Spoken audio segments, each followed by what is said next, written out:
Hey everyone, welcome back to another venture coaching session. We're going to be talking about Tesla. They raised $226 million at their IPO and didn't stop there. We found their post-IPO investor deck, and we're going to talk about everything that Elon Musk did to raise additional capital back in 2011. Let's get right into it. As always, if you want to schedule a venture coaching session with me to talk about fundraising or business strategy for your company, the link is right there in the description. You can click that, set up a time, let's hop on a call, and let's dive right into the deck. All right, here we go. So we've got Tesla's investor presentation. As we said, they raised $226 million at their IPO back in 2011. The first slide they go into is their team. Look at our amazing team and where they come from, especially in the car manufacturing business. You're not trying to reinvent the wheel, so you need to bring on people that have expertise here. BMW, Audi, GM, Fiat, Jaguar, Toyota, Ford, all mentioned here, Mazda as well. And then you bring the other side. Look, we're a tech company. We have all this expertise on the software engineering side. We've got MIT Innovators of the Year, Google, YouTube, Apple, all represented here.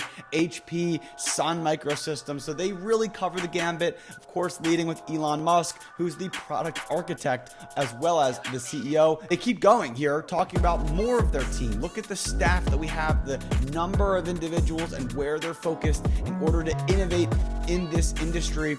Moving through, they also go right into what we call the social proof slides. So when you're pitching with investors, when you are fundraising, it's great to show an investor who else is on board, who else has participated, and why they should join the cap table. This is what he does right here. Toyota, a leading manufacturer of automobiles, $50 million investment at the IPO. They believe in us. They executed a $9 million prototype in our product. They're trying to do all these other great things. This is a great way to show they have industry acceptance. It doesn't stop there either. They've got Panasonic, a $30 million investor back in 2010, pre-IPO. They even got a quote from the CTO that they used in their fundraising deck. Again, this is social proof, which is so strong and valuable for investors. This is a huge green flag for the company. And when you're fundraising, the more that you can show social proof, the better.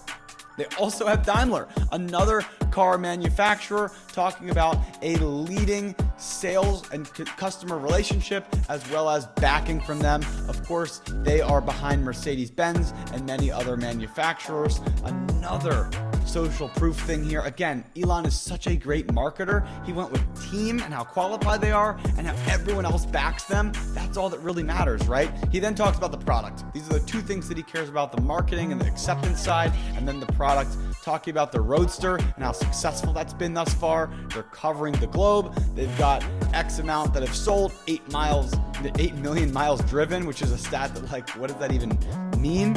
And look at all the dots on this map. You see they've got green dots for existing plants, and red is the infamous Elon planned. He's got upcoming plans to do X, Y, and Z. He's pitching the vision just as much as he's pitching the execution here. Then they go into the Model S. This was planned to be their flagship vehicle. It was the one that really put them on the map. Here's the prototypes. Here's what they're showing.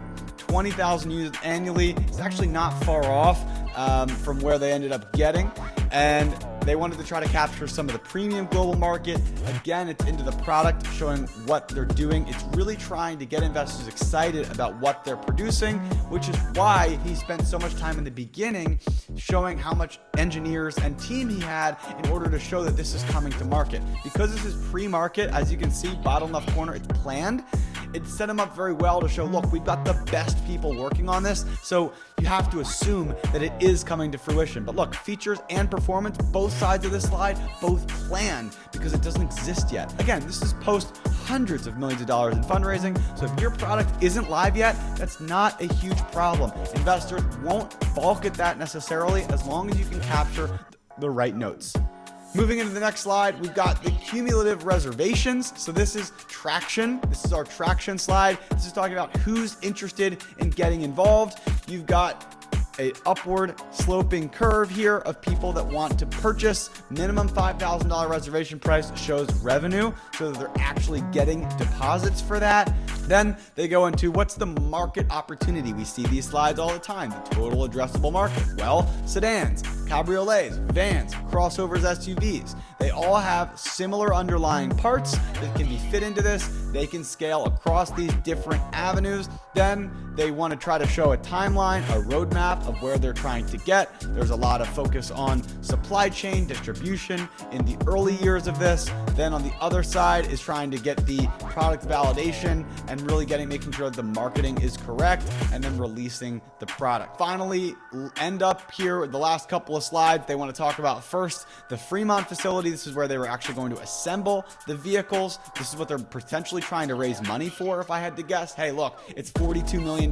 We're trying to raise additional capital in order to finance a huge facility. Look at how much of this is planned for future programs. Again, selling that long-term vision of where the growth can come from. An investor doesn't want to give you money now to just make that money $1 into another dollar. They want to see taking $1 today turned into $10 tomorrow. That's why he puts so much focus on future programs and future opportunities that come along with this. And they talk about strategic asset purchases. This again is presumably a lot of the actual upfront costs and inventory that they needed to spend in order to make these facilities. He spent a lot of time on automation and being able to do that. Presumably that's his pitch here. And then finally, they close it out with just more plans for the Fremont facility. If I had to guess, this pitch was really about, look, this is an amazing car. We have an amazing opportunity, but we can't build it right now. We need to get a factory to make that happen. And that's presumably why he was raising money. So that is the Tesla pitch. As you can see, this is the final slide. We talk about this all the time. No thank you slide,